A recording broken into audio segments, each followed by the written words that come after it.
Today we have Mary and Cass, characters of the thrilling book The Forest of Hands and Teeth. Let's first welcome Mary, who has undoubtedly been through the most throughout this storyline. Hi. Now let's welcome Cass, who is also an important character in the book. Hello. Now I know that you all have been through a lot, so let's start from the beginning.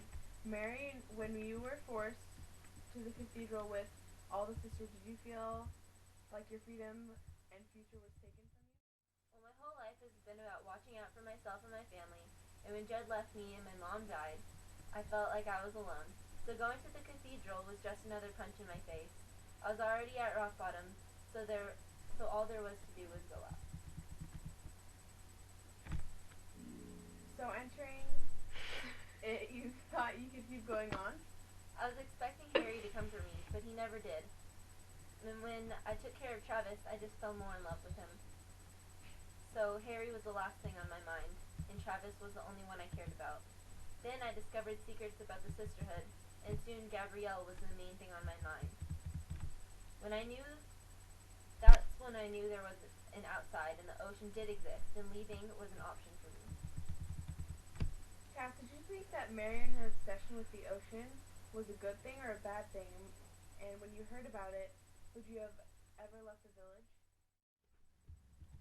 I thought her obsession kept her happy and kept her going and looking up, but I never believed it myself. I thought she just loved to live in her own wild fantasy, and that was fine with me as long as she didn't do anything irrational. But when she started to fall for Travis, she grew angry and upset, and most of all, jealous because everyone loved her and her wild fantasy and not me, and I would have never left the village if I wasn't forced. When you left the village, did you feel a loss for the people in your village who were eaten and doomed? Yes, but I was so determined to get out that I was mainly focused on finding the ocean and leaving this forest of hands and teeth for good. Oh, of course I wanted to go back and hung my parents and get married and have children. I was devastated, and all the strength of Travis, Mary, and Harry kept me going. And most of all, Jacob, who soon felt like my own son. When you were in the tree houses, did you feel complete with Harry taking care of Jacob with you? And Mary, did you feel complete with Travis by your side? I felt like a family. That time felt really amazing, and for a while, but when the unconsecrated came, reality came back, and we were running again. But this time my only purpose was to keep Jacob safe and raise his asthma on my own son. I did love Travis very much, and when I saw those pictures in the treasure chest, in the green dress, I knew that I couldn't be a forgotten story like the rest. I had to be someone that people would remember, that I wouldn't be meaningless, that my life wouldn't be meaningless. There had to be an ocean and something more than just life with Travis. I wanted more and needed more, and Travis couldn't give me that.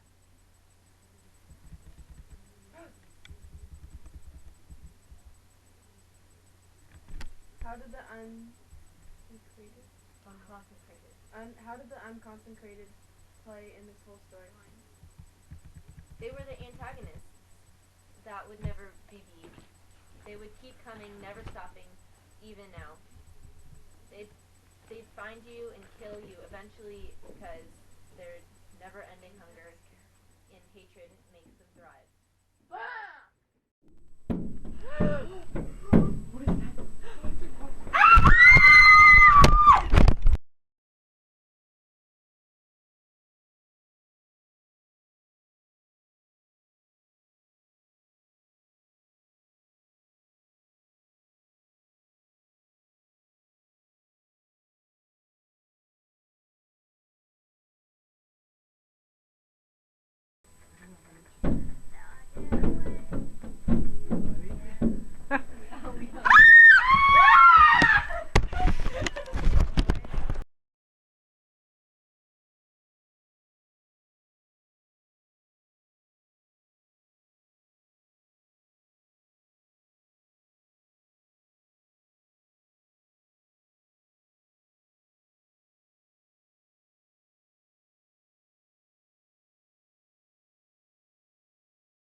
Tonight on 2020, Elizabeth Market.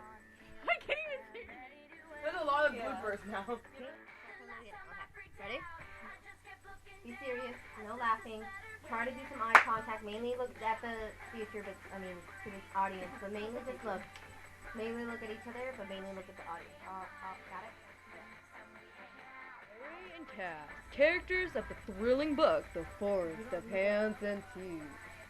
Let's first welcome Mary!